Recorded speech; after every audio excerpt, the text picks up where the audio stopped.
Narito po muli si Nurse Dodong at nagsasabing magandang araw po sa inyong lahat. Pag-usapan po natin ang ukol sa convulsion o seizure, first aid.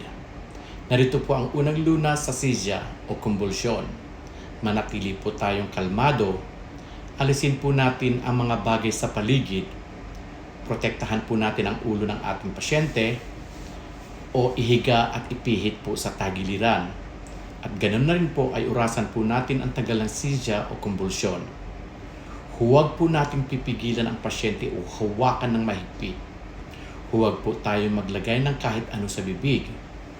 Tumawag po tayo ng tulong kung lampas 5 minuto ang seizure. O kaya'y unang beses itong mangyari. O kaya'y ay pasyente ay may pinsala. Mas maganda po kung tayo ay may kaalaman. Kung meron po kayong gustong pag-usapan, comment, like, follow, subscribe lang po at i-share po natin ito.